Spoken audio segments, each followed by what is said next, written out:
Hello everyone.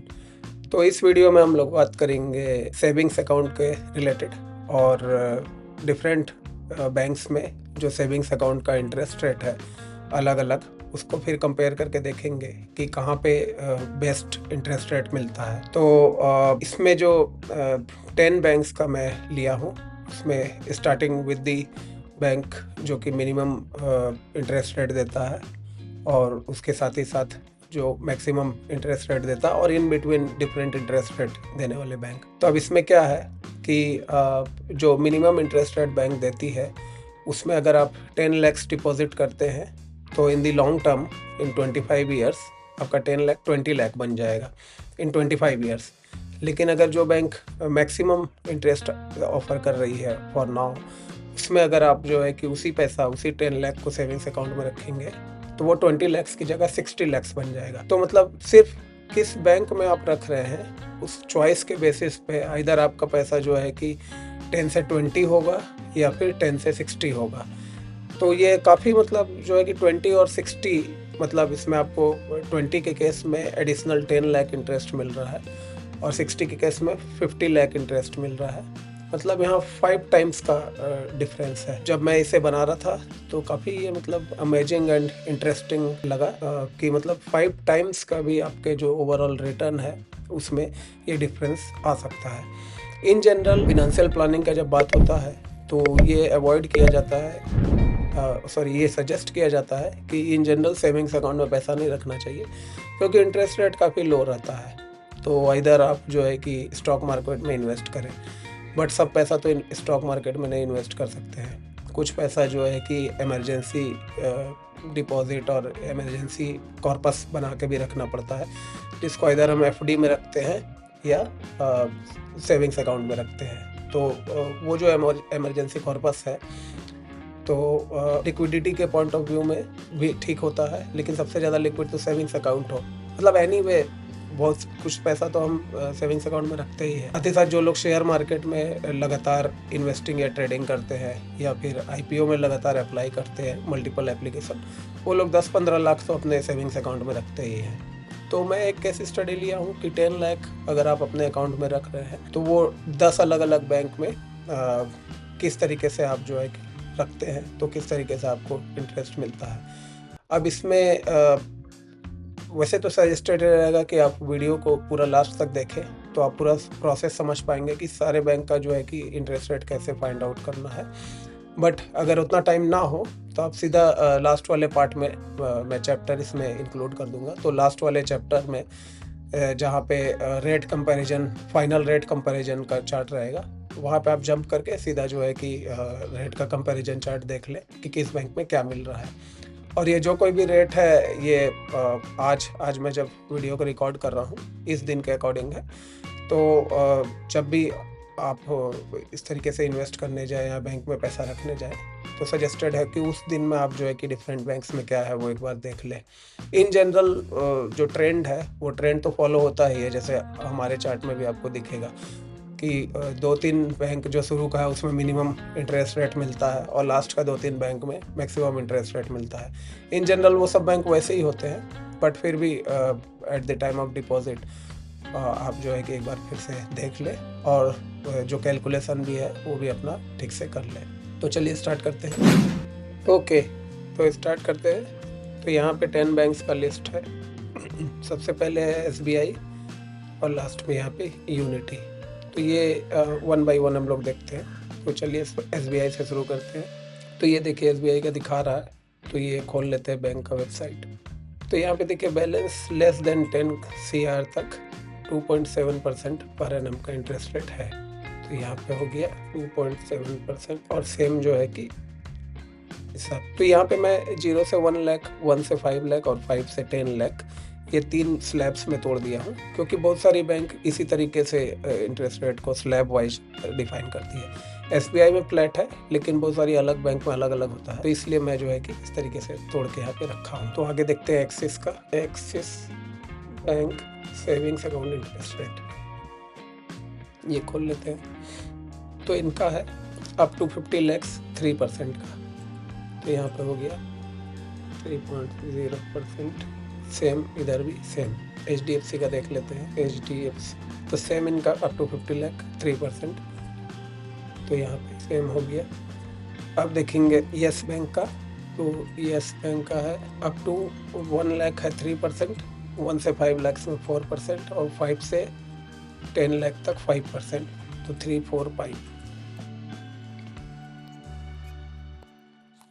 Okay, अब देखते हैं इंडसइंड बैंक का, तो इसका जो है 1 लाख तक है 3%, 1 to 5 है 4%, 5 to 10 है 6%,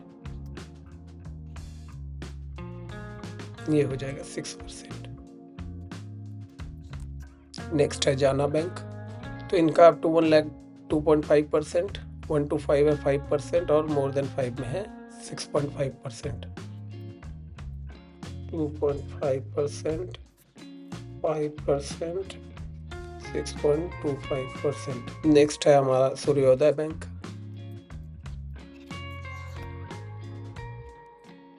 इनका अप टू 1 लाख है 3%, 1 to 5 लाख में 5% और 5 to 10 में 7.25%।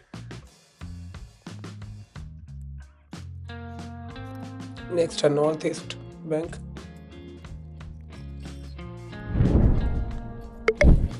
तो इनका है सेविंग्स में 6.25% फ्लैट है, 6.25%। नेक्स्ट देखते हैं उत्कर्ष बैंक का,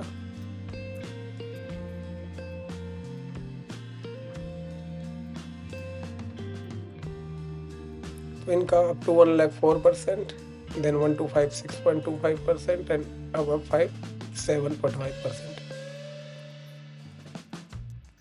नेक्स्ट है यूनिटी,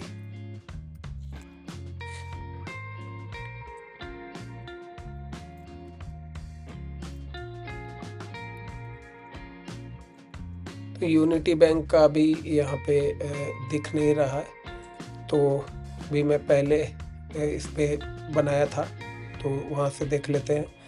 तो यहाँ पे जो यूनिटी बैंक का 6, 7.25 एंड 7.5, तो ये है 6%, 7.25% एंड 7.5%। तो अब ऐसे आप देखेंगे तो 10 लाख पे ऑन एन एवरेज आपको 1 साल में कितना इंटरेस्ट मिलेगा, तो यहाँ पे मैं फार्मूला लगा दिया हूँ। तो फार्मूला ऐसा है कि पहला 1 लाख पे तो इस हिसाब से C4 के हिसाब से इंटरेस्ट रेट मिलेगा, तो ये है 2.7%। फिर नेक्स्ट 1 to 5 लाख में ये मिल रहा है, मतलब वो है 4 लाख, तो नेक्स्ट 4 लाख पे आपको मिलेगा इस रेट से, तो वही मैं फार्मूला में कर दिया 4 लाख इंटू दिस रेट। और नेक्स्ट 5 लाख मतलब 5 to 10 लाख पे मिलेगा इस रेट से, तो 5 लाख इंटू दिस। तो पहला 1 लाख पे अलग रेट पे, नेक्स्ट 4 लाख पे अलग रेट पे और लास्ट का 5 लाख पे अलग रेट पे। तो पहला SBI के केस में सब कुछ सेम है, तो 27,000 आपको मिल जाएगा। यहाँ एक्सिस में 30,000 मिल जाएगा, HDFC में 30,000 मिल जाएगा। येस बैंक के केस में 3, 4, 5 है, तो ओवरऑल 44,000 मिल जाएगा। ऐसी यूनिटी के केस में 72,500 हो जाएगा। अब अगर यहाँ से एवरेज रेट देखेंगे, तो एवरेज रेट यहाँ पे SBI के केस में हो गया 2.7%, सेम ही रहेगा जो यहाँ पे आपका आ रहा है। यहाँ पे हो जाएगा 3%, नेक्स्ट हो जाएगा यहाँ पे 3%, यस में हो जाएगा 4.4%, इंडसइंड में 4.9%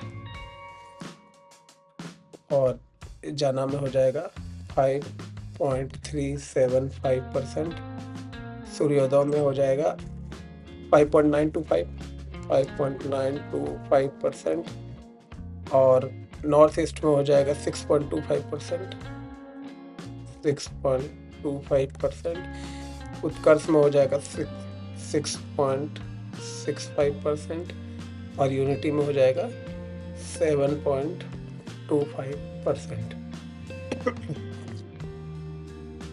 तो ये जो है कि एवरेज इंटरेस्ट रेट है। तो इसमें देखेंगे जो मिनिमम 10 लाख पे मिनिमम इंटरेस्ट मिलेगा, वो मिलेगा SBI के केस में, तो वो इंटरेस्ट रेट है 2.7% और मैक्सिमम जो मिलेगा वो यूनिटी में मिलेगा और उनका इंटरेस्ट है 7.25%। अब SBI के केस में ओवरऑल इंटरेस्ट यहाँ पे हो जा रहा है 1 ईयर में 27,000 और यहाँ पे हो जा रहा है 72,500। अगर रियल रिटर्न की बात करें तो हम 6% इन्फ्लेशन होता है, तो 6% इन्फ्लेशन के हिसाब से 10 लाख का 6% हो जाएगा 60,000, राइट। तो इन्फ्लेशन की वजह से आपको 60,000 का लॉस होगा, पर आपको मिला सिर्फ 27,000। तो SBI के केस में आपको यहाँ पे 33,000 का हर साल लॉस है, 33,000 लॉस। वैसे ही हम अलग अलग केस में देखेंगे। तो सबसे पहले देख लेते हैं कि अलग अलग बैंक में 25 साल में एक नॉमिनल जो इंटरेस्ट है इन जनरल वो कितना मिलेगा। तो यहाँ पे एक साल में 27,000 मिल रहा है, उसी तरीके से यहाँ पे एक फार्मूला मैं लगा दिया हूँ। तो यहाँ पे देखिए इनिशियल हम लोग 10 लाख लिए हैं, और एज वी नो कि जो कंपाउंड इंटरेस्ट का फार्मूला है वो है P × 1 + R/100 का पावर n, ठीक है। तो यहाँ पे जो रेट है, चूँकि क्वार्टरली कंपाउंडिंग होता है सेविंग्स अकाउंट में, तो ये जो रेट है F4 ये एवरेज हमारा जो इंटरेस्ट रेट आ रहा है ये ईयरली है। इसका क्वार्टरली निकालने के लिए इसको 4 से डिवाइड कर देंगे, तो वही है P × 1 + R/100 और का पावर कितना नंबर ऑफ कंपाउंड्स। तो यहाँ पे हम लोग 25 साल में 100 क्वार्टर होगा, तो वही, तो क्वार्टरली रेट का पावर यहाँ पे नंबर ऑफ क्वार्टर्स। तो उस हिसाब से यहाँ पे हमको जो है कि मिल जा रहा है 19,60,000 के आसपास।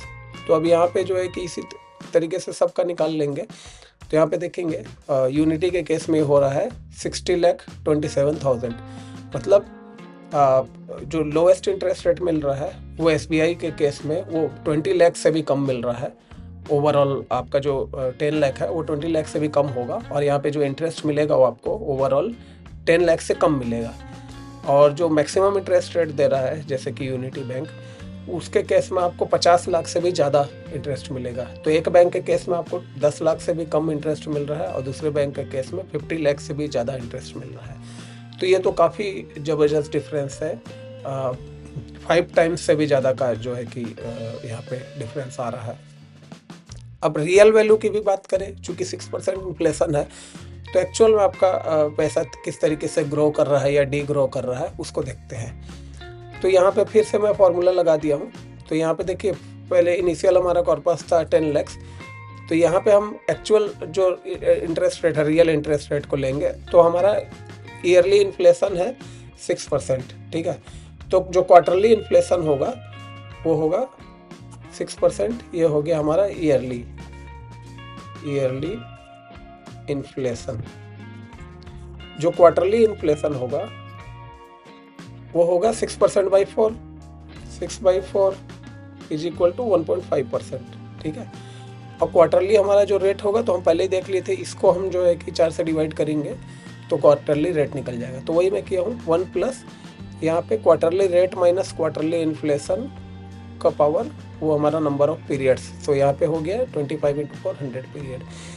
तो इसमें जो फर्स्ट केस SBI के केस में क्या होगा, अगर आप 10 लाख रखेंगे SBI में फॉर 25 ईयर सेविंग्स अकाउंट में, तो आफ्टर 25 ईयर आपका 10 लाख जो है कि 4.36 लाख बन जाएगा, 4.37 लाख, मतलब वो आधा से भी कम हो जाएगा रियल टर्म्स में। और उसी तरीके से और आपके यूनिटी के केस में ये 13.66 लाख बन जाएगा, मतलब ये लगभग 36% ग्रो करेगा।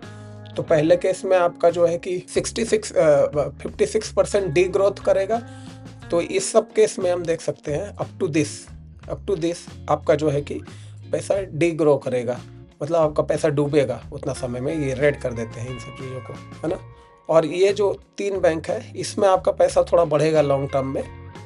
तो इसमें सबसे ज़्यादा जो है कि आपका यूनिटी बैंक में बढ़ेगा, जो कि रियल टर्म्स में आपका इन्फ्लेशन को एडजस्ट कर देने के बाद 25 साल में 10 लाख जो है कि 13.66 लाख बन जाएगा। तो यहाँ पे लगभग जो है कि आपको 36% के आसपास जो है कि रिटर्न मिलेगा 25 ईयर में। और नॉमिनल टर्म्स में 10 लाख 60 लाख बन जाएगा आपका यूनिटी बैंक में 25 ईयर्स में, और SBI में 19.59 लाख बन जाएगा। तो दोस्तों ये था ओवरऑल कंपैरिजन 10 बैंक्स का। और यहाँ पे सवाल ये नहीं है कि कहाँ पे आपको कम इंटरेस्ट रेट मिल रहा है, कहाँ पे ज़्यादा। कुछ बैंक ऐसा है जहाँ पे आपका पैसा जो है कि डूब जाएगा, मतलब you will start with 10 lakh और 25 ईयर्स में वो आपका जो है कि 4 लाख के आसपास में रह जाएगा। और कुछ बैंक ऐसा है जिसमें आपका 25 ईयर्स में भी वो 10 लाख प्रिजर्व रहेगा और आपको उसके ऊपर में कुछ इंटरेस्ट मिलेगा। तो सही बैंक का डिसीजन लेना बहुत ही इम्पोर्टेंट है, अदरवाइज लॉन्ग टर्म में आपका सारा वेल्थ जो है कि ख़त्म होने वाला है, डे ग्रोथ होने वाला है, फिनिश होने वाला है। तो ये था हमारा ओवरऑल वीडियो। इससे पहले हम लोग जो है कि लास्ट वीडियो में एफडी के बारे में ही इस तरीके से डिस्कस किए थे और देखे थे कि किस तरीके से आप 400% तक का भी रिटर्न ले सकते हैं फिक्स डिपॉजिट सही बैंक का सिलेक्शन करके।